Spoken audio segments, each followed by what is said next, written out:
आज मैं आप लोगों को कक्षा 6 की किताब हमारा इतिहास और नागरिक जीवन पार्ट 1 का अध्याय 3 नदी घाटी की सभ्यता, जिसमें हम हड़प्पा सभ्यता के बारे में आज पढ़ेंगे।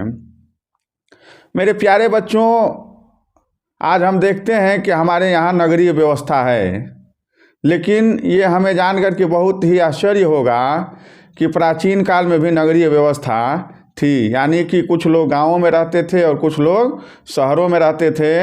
शहर के लोगों का जीवन यापन और गांव के लोगों का जीवन यापन के तरीके में कुछ अंतर था, जैसा कि आज भी है। गांवों में कृषि आधारित अर्थव्यवस्था होती है और नगरों में रोजगार संबंधित जीवन यापन की व्यवस्थाएं होती हैं।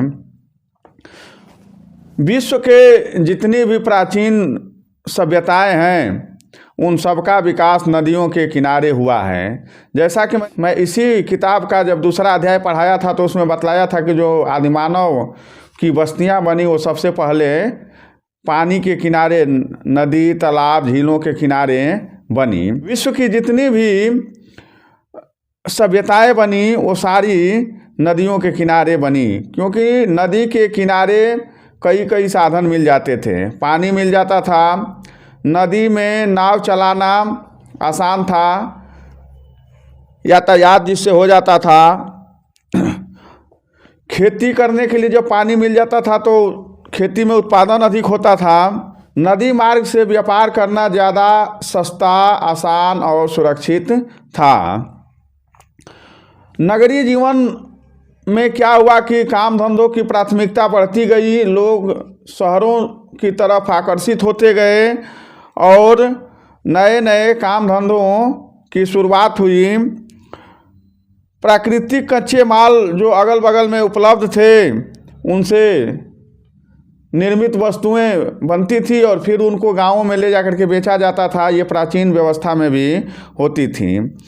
इसी तरह से विश्व की अन्य सभ्यताओं की तरह ही हड़प्पा सभ्यता भी सिंधु नदी के किनारे विकसित हुई, जिसके वजह से इसको सिंधु घाटी सभ्यता भी कहा जाता है। हड़प्पा सभ्यता लगभग 2500 ईस्वी पूर्व से 1500 ईस्वी पूर्व के बीच में विकसित हुई। सन 1921 की बात है। एक बार कुछ पुरातत्वविद खुदाई कर रहे थे। कहीं कहीं बताया जाता है कि रेल मार्ग का निर्माण हो रहा था। वहाँ ईंट जब निकाले गए तो देखा गया कि उसमें से तो व्यवस्थित तरीके से ईंट निकल रहे हैं। ऐसा लगता है कि यहाँ पर कभी गांव या शहर हुआ करता था। तब जा कर के वहाँ पर खुदाई हुई और खुदाई होने के बाद पता चला कि यहाँ पर एक विकसित सभ्यता थी। यह नगरीय सभ्यता थी। इसके अवशेष जो मिले उससे पता चलता है कि यह जो सभ्यता थी वह नगरीय थी। सिंध प्रांत में एक और गांव मिला जिसको हम मोहनजोदड़ो कहते हैं। मोहनजोदड़ो का मतलब होता है मृतकों का टीला। यहाँ पर लोग मरते गए, दबते गए। कई बार यहाँ पर बाढ़ आया या प्राकृतिक आपदा की वजह से लोग मरे, दबे, इसलिए मोहनजोदड़ो नामक स्थान को मृतकों का टीला कहा जाता है। हड़प्पा नामक स्थान पर इस सभ्यता के सबसे पहले अवशेष मिले थे, इसीलिए इस सभ्यता का नाम हड़प्पा सभ्यता पड़ा। जब पुरातत्वविदों ने इसके नीचे खुदाई की तो पूरे का पूरा दबा हुआ शहर इसमें से निकला और उसकी व्यवस्थाएं देखा गया कि किस तरह से वहाँ की बनावट है, उस नगर की बनावट कैसी है। धीरे धीरे और खोज हुई और खोज होते होते और जगह पर खुदाई हुई तो पता चला कि यहाँ पर तो एक दो नहीं बल्कि कई नगर थे। ये जो नगर थे वो सिंधु नदी और उसकी सहायक नदी के किनारे और उनकी घाटियों में बसे हुए थे। इस सभ्यता का कुछ क्षेत्र आज पाकिस्तान में भी पड़ता है। सिंधु नदी घाटी के किनारे बसे होने के कारण इस सभ्यता का नाम सिंधु घाटी सभ्यता पड़ा। भारत में रोपण जो पंजाब में है, कालीबंगा जो राजस्थान में है, लोथल जो गुजरात में है और दायमाबाद महाराष्ट्र इस सभ्यता के प्रमुख पूरा स्थल है। मेरठ में हिंडन नदी के तट पर आलमगीरपुर पूरा स्थल स्थित है। इस पूरा स्थल से हड़प्पा कालीन मिट्टी के बर्तन प्राप्त हुए। अब हम जान लेते हैं कि इस समय की जो नगरें बनाई गई उसकी क्या विशेषता थी। हड़प्पा कालीन नगरों का निर्माण एक निश्चित योजना के आधार पर होता था। सड़कें चौड़ी होती थी तथा छोटी छोटी सड़कें और गलियां इससे जुड़ती थी, यानी कि एक सड़क जा रही है और उस सड़क में दाएं से बाएं से दोनों तरफ से कुछ पतली और कुछ चौड़ी गलियां उसमें आकर के मिलती थी। पूर्व से पश्चिम की ओर और उत्तर से दक्षिण की ओर ये सड़कें जाती थीं। सड़कों के किनारे पक्की नालियां बनी होती थी। उस समय के लोग भी ईंटों को पकाना जानते थे और उससे पक्की नालियों का निर्माण करते थे। घर से निकलने वाली जो नाली होती थी उसका ढलान जो बाहर नाली होती थी उसमें होता था, जिससे कि घर का पानी, बरसात का पानी उस बड़ी वाली नाली में आकर के मिल जाए। इससे पता चलता है कि उस समय के लोग साफ सफाई पर बहुत ध्यान देते थे। आज जो हम लोग साफ सफाई के लिए अभियान चला रहे हैं, ये हड़प्पा कालीन लोग उस समय भी जानते थे कि हमको साफ सफाई से रहना है, जिससे कि हमें कम बीमारियां लगेंगी और हम अपना जीवन यापन सही से कर पाएंगे। भवन निर्माण कैसे होता था? तो उस समय का भवन निर्माण आयताकार होता था। कई कई 2 मंजिला घर मिले हैं, कहीं कहीं 1 मंजिला घर मिले हैं। कुछ घर छोटे थे तो कुछ घर बड़े होते थे। हड़प्पा, मोहनजोदड़ो और अन्य स्थलों की खुदाई से पता चलता है कि इस समय के जो घरों का निर्माण किया गया था वो एक सुनिश्चित योजना के अंतर्गत किया गया था। प्रत्येक घर के बीच में एक आंगन होता था। आंगनदार घर बनाए जाते थे जिससे कि सूर्य की किरणें घर में आती रहे। आंगन के चारों ओर कमरे बने होते थे। प्रत्येक घर में रसोई, शौचालय तथा स्नानागार, नहाने वाला घर होता था। 2 मंजिला मकान के ऊपर जाने के लिए सीढ़ियां बनी होती थी। उस समय के जो घर बनते थे वो पक्की ईंटों के बनते थे। इससे हमें इस बात का ज्ञान होता है कि उस समय के लोग ईंट को पकाना जानते थे। हड़प्पा सभ्यता में बड़े बड़े घरों के अलावा बड़े बड़े गोदाम मिले। अनाज रखने के लिए बड़े बड़े गोदाम उस समय मिले हैं, जिसमें आसपास के गांवों के अनाज को इकट्ठा किया जाता था। इससे पता चलता है कि उस समय के लोग बाजार की प्रक्रिया को भी जानते थे और गांव से अनाज ला करके शहरों में रखना, शहरों में उनका क्रय विक्रय करना, ये उस समय के लोग करते थे। वस्तु विनिमय प्रणाली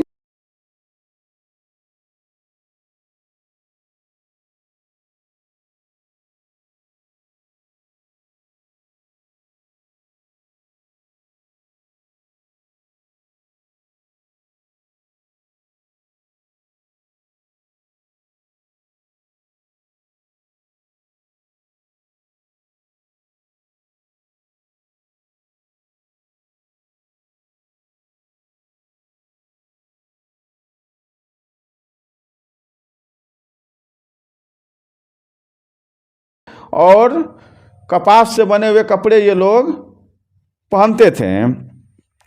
यहाँ के निवासी गेहूं, जौ, कपास, मटर, तिल, चावल इत्यादि की खेती करते थे। ऊंचे कंधों वाले बैल, गाय, भैंस, बकरी, भेड़, सूअर, हाथी, ऊंट इनके पालतू पशु थे। हार, कंगन, पाजेब जो पैर में पहना जाता है, जिसको यहाँ पर पायल भी कहा जाता है, बाली जो कान में पहनी जाती है और अंगूठी जो हाथ में पहनी जाती है, इनके प्रिय आभूषण थे। मनका बनाने का कारखाना चनहूदड़ों से प्राप्त हुआ है। चनहूदड़ों नामक जगह से मनका जो माला होती है वो बनाने का कारखाना का स्रोत मिला है। देवी देवता और लोगों के धार्मिक आस्था के बारे में चर्चा कर लेते हैं। देखिए, यह एक मूर्ति मिली है और यह मूर्ति किसी देवी की है। पत्थर के चौकोर पट्टे पर एक आकृति पर भैंस का सिंह का चित्र बना हुआ है। चारों तरफ कई जानवर हैं। यह कोई देवता होंगे, संभवतः इन्हें पशु मानकर पूजा जाता होगा। इसके अलावा मोहरों पर पीपल के पत्ते की आकृति और सांप स्नेक की आकृति मिली है। इससे पता चलता है कि लोग पीपल के पत्ते का या पीपल के वृक्ष की पूजा करते थे और सांपों को भी इस समय पूजा जाता था। इन बातों से हम अंदाजा लगा सकते हैं पर पक्का नहीं कह सकते। इतिहासकारों के अनुसार हड़प्पा सभ्यता के धर्म की 4 प्रमुख विशेषताएं थी। मातृशक्ति की उपासना, माता की ये पूजा करते थे, यानी कि देवी का पूजा करते थे। शिव की उपासना, भगवान शिव की पूजा करते थे ये लोग। वृक्ष की पूजा, जैसा मैंने आपको पहले बतलाया कि ये पीपल के पत्ते की आकृतियाँ इनके मोहरों पर मिली है, तो इससे पता चलता है कि ये लोग पीपल के वृक्ष की पूजा करते थे, यानी कि वृक्षों की पूजा इस समय की जाती थी। और पशु पूजा, मैंने आप लोगों को बतलाया कि इनके खुदाई में भैंसे की सींग मिली है। भैंसे के सींग की आकार की आकृतियाँ मिली है, जिससे पता चलता है कि ये लोग पशुओं की भी पूजा करते थे। काम धंधे क्या करते थे? काम धंधे के बारे में चर्चा कर लेते हैं। इस समय की खुदाई में तांबे और कांसे की बनी हुई कुल्हाड़ी, दर्पण, आरी, कंघियाँ प्राप्त हुए हैं, उस तरह इत्यादि प्राप्त हुए हैं। इसका मतलब यह हुआ कि सिंधु घाटी के लोग जमीन से धातु निकालने, उसे साफ करने और चीज़ें बनाने के तरीके से परिचित थे। इसके पहले वाले चैप्टर में मैंने आप लोगों को बतलाया है कि नवपाषाण युग के बाद में ताम्र युग की शुरुआत हुई और लोग ताम्र युग के बाद तांबे में टीन मिला करके कांसा बनाना सीख लिए थे। तो उससे अधिक समृद्ध ये हड़प्पा कालीन सभ्यता थी। आश्चर्य की बात यह है कि धातु की चीज़ें बनाने के साथ साथ लोग पत्थर के औजार भी बनाया करते थे। पाषाण काल में जो लोगों ने सीखा था कि पत्थर के औजारों का प्रयोग करना है, उसको अभी यहाँ पर छोड़ा नहीं था। पत्थर के औजार भी बनाते थे और तांबे कांसे का प्रयोग भी करते थे। इसका कारण शायद यह रहा होगा कि तांबे और कांसा जो धातु है वह पत्थर जितनी मजबूत नहीं है। ये धातुएं हर जगह आसानी से मिल भी नहीं पाती है। जहाँ खदान है उनकी वहाँ मिलेगी, नहीं तो इनको ढो ढो करके लेकर के जाना पड़ेगा। इसलिए लोग कई तरह के जो पत्थर का प्रयोग पाषाण काल से करते आ रहे थे, उसको कंटिन्यूसली हड़प्पा कालीन सभ्यता में भी करते रहे होंगे। इस समय की 2 बड़ी खोज है। हड़प्पा कालीन सभ्यता के लोग बैलगाड़ी का प्रयोग करते थे जिसमें पहिए लगे होते थे।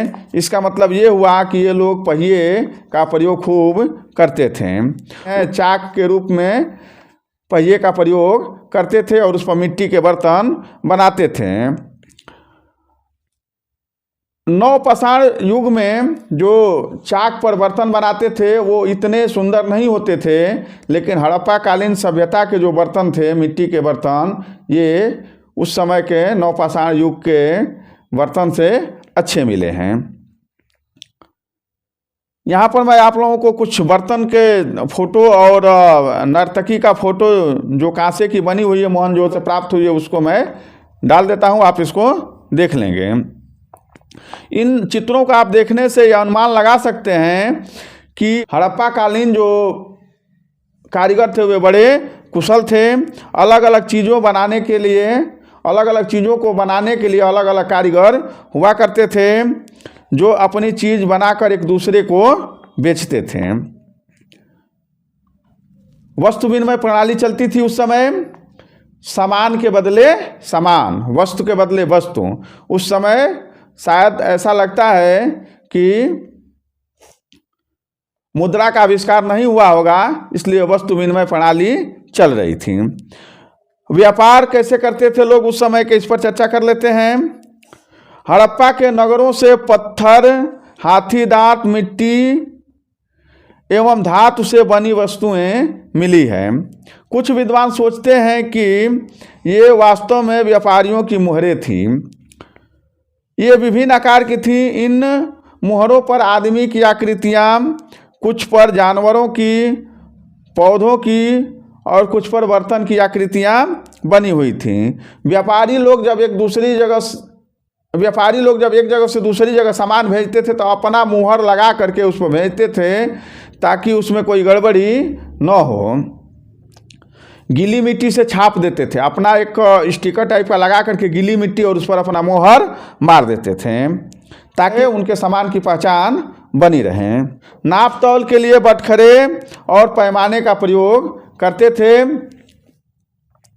ऐसी मुहरें दूसरे देश में भी पाई गई है। मैंने आप लोगों को पहले ही बतलाया कि जब मेसोपोटामिया की सभ्यता में भारत के हड़प्पा कालीन सामान वहाँ पर मिले हैं, तो इससे पता चलता है कि मेसोपोटामिया की सभ्यता और हड़प्पा की सभ्यता से आपस में संबंध था। ये लोग व्यापार करते थे और यहाँ की वस्तुएं वहाँ और वहाँ की वस्तुएं यहाँ आती जाती थी, जिससे कि दोनों जगह पर इसके अवशेष मिले हैं। व्यापार से क्या लाभ होता था? तो व्यापार से होने वाला लाभ उनको ये था कि जो उनके ज़रूरत की चीज़ होती थी वो आसानी से मिल जाती थी। जो चीज़ एक जगह पर नहीं होती थी वो दूसरे जगह से ला करके वहाँ पर बेच दी जाती थी, जिससे कि वो वस्तु भी वहाँ पर उपलब्ध हो जाती थी। विचारों का आदान प्रदान होता था, लोग एक दूसरे से मिलते थे, अपनी बातें कहते थे, अच्छी चीज़ों को अपनाते थे, दूसरे देशों के विषय में भी जानकारी मिलती थी। अतिरिक्त उत्पादन से ही व्यापार संभव होता है। लिखावट के बारे में जानकारी प्राप्त कर लेते हैं कि कैसे लोग लिखते पढ़ते थे। हड़प्पा कालीन सभ्यता की मुहरों पर संकेत के रूप में लेख लिखे हैं, जिससे उनके अक्षरों चित्रों जैसे लगते हैं। उनके अक्षर जो है वो लगता है कि कोई चित्र है। विद्वान आज भी इस लिखावट को नहीं पढ़ पाए हैं, इसलिए हड़प्पा सभ्यता को आद्य ऐतिहासिक युग के अंतर्गत रखते हैं। आद्य ऐतिहासिक युग का मतलब होता है कि जहाँ की सामग्री मिली है, वो लिखी हुई जो सामग्री है वो मिली है, लेकिन उस लिखी हुई सामग्री को हम पढ़ नहीं पाते हैं, उसको आद्य ऐतिहासिक युग कहते हैं। प्राक ऐतिहासिक युग या पूर्व ऐतिहासिक युग उस युग को कहते हैं समझ सकते हैं न उस समय की कोई लिखी हुई सामग्री मिली है। लिखी हुई सामग्री और जिसको हम पढ़ सकते हैं उस युग को ऐतिहासिक काल कहते हैं। तो हड़प्पा कालीन सभ्यता आद्य युग की थी, क्योंकि हमें उस काल की लिखी हुई वस्तुएं तो मिली है, लेकिन हम उन अक्षरों को अभी तक पढ़ नहीं पाए हैं। नगर निर्माण के साथ साथ अन्य विशेषताओं के आधार पर यह अनुमान लगाया जा सकता है कि इनकी शासन व्यवस्था काफ़ी सुदृढ़ थी। यहाँ के जो राजा हुआ करते होंगे वे बहुत अच्छे थे। अस्त्र शस्त्र के प्रमाण इनके सभ्यता में नहीं मिलता है। इससे हमें इस बात का अंदाज़ा लगता है कि ये लोग काफ़ी शांति प्रिय थे। ये लोग आपस में लड़ते झगड़ते नहीं थे, सुलझे हुए लोग थे। इस बात का हमें पता चलता है। नगर कैसे खत्म हुए इस पर हम चर्चा कर लेते हैं। आज से लगभग 4 से 5 हज़ार वर्ष पूर्व इन नगरों का निर्माण हुआ। ये नगर लगभग 1000 वर्षों तक बने रहे, फिर किसी कारण नष्ट हो गए होंगे या मिट्टी में दब गए होंगे। बाढ़ आना भी इसका एक कारण बताया जाता है कि ये नगर जो है हमेशा जो उधर सिंधु घाटी सभ्यता में सिंधु नदी और उसकी सहायक नदियों में जो बाढ़ आते थे उसमें ये नगर दब गए होंगे। इस कारण भी इनका पतन हो गया होगा। क्या कारण हो सकते हैं? तो इसमें पहला जो कारण है वो बाढ़ है, भूकंप, महामारी, आक्रमण, हो सकता है कोई विदेशी आक्रमण हुआ हो और इन नगरों को नष्ट कर दिया हो, आग, या फिर आर्यों का आना। जब आर्यों का पलायन भारत की तरफ हुआ तो ये भी एक कारण हो सकता है कि ये नगर नष्ट हो गए हों। नगर निर्माण कला का विकास इस सभ्यता की विशिष्ट देन है। नगरों का जो इन्होंने बनाया, जिस तरीके से इन्होंने अपने नगरों को रूप दिया, उससे इनकी विशेषता का पता चलता है कि ये कितने कुशल थे नगर बनाने में। यहाँ के लोग घर बनाने में पकी हुई ईंटों का प्रयोग करते थे। पानी निकास के लिए मैंने पहले ही बताया कि इनका जो पानी निकास का जो तरीका था, घर से जो नाली निकलती थी वो थोड़ा नीचे होकर के और जाकर के मेन नाली में मिल जाती थी। हड़प्पा सभ्यता के नगरों के खत्म होने के बाद सैकड़ों वर्षों तक भारत में कोई नए नगर नहीं बसे। हड़प्पा सभ्यता पर चर्चा करने के बाद हम विश्व की कुछ प्राचीन सभ्यताओं पर भी चर्चा कर लेते हैं, जिसमें सबसे पहले है मेसोपोटामिया की सभ्यता। लगभग 5000 ईस्वी पूर्व से 2000 ईस्वी पूर्व तक यह सभ्यता दजला फरात नदी के किनारे विकसित हुई। जिगुरत में इनके प्रमुख देवता निवास करते थे। इनकी लिपि चित्रात्मक थी। तो ये मैंने आप लोगों को कुछ मेसोपोटामिया और हड़प्पा सभ्यता के बीच में मैंने पहले ही बतलाया है कि व्यापार होता था और वहाँ से जो अवशेष मिले हैं वो दोनों जगह पर मिले हैं। हड़प्पा के अवशेष मेसोपोटामिया में और मेसोपोटामिया के अवशेष हड़प्पा में मिले हैं। मिस्र की सभ्यता जो 5000 ईस्वी पूर्व से 2000 ईस्वी पूर्व तक रही। मिस्र सभ्यता को नील नदी का वरदान कहते हैं। शवों को संरक्षित करने के लिए उनके शरीर पर नाइट्रोन नामक पदार्थ का लेप लगा करके और उसे पतले और मुलायम कपड़े से ढक दिया जाता था। इस प्रकार के ढके हुए जो शव है उसको मम्मी कहा जाता था और इनको पिरामिड के अंदर रखा जाता था। पिरामिड के अंदर बहुत सारे जो उपभोग की वस्तुएं हुआ करती थी उसको भी रखा जाता था। इन पिरामिडों की दीवारों पर कई प्रकार के सुंदर चित्र हैं, जिनसे मिस्र की सभ्यता से संबंधित कई प्रकार की जानकारी प्राप्त होती है। क्रीट की सभ्यता पर चर्चा कर लेते हैं, जो 3000 ईस्वी पूर्व से 1500 ईस्वी पूर्व रही है। इससे महान द्वीप सभ्यता भी कहते हैं। क्रीट की सभ्यता को महान द्वीप सभ्यता भी कहते हैं। यह सभ्यता भूमध्य सागर के किनारे विकसित हुई। सुंदर चित्रकारी के कारण यहाँ के बर्तनों की मांग दूसरे देशों में भी बहुत होती थी। चीन की सभ्यता, यह सभ्यता ह्वांगहो नदी के किनारे बसी थी। साटन के कपड़े तथा बांस पर लिखना सबसे पहले चीन के लोगों ने शुरू किया। कागज का आविष्कार भी सर्वप्रथम चीन में हुआ।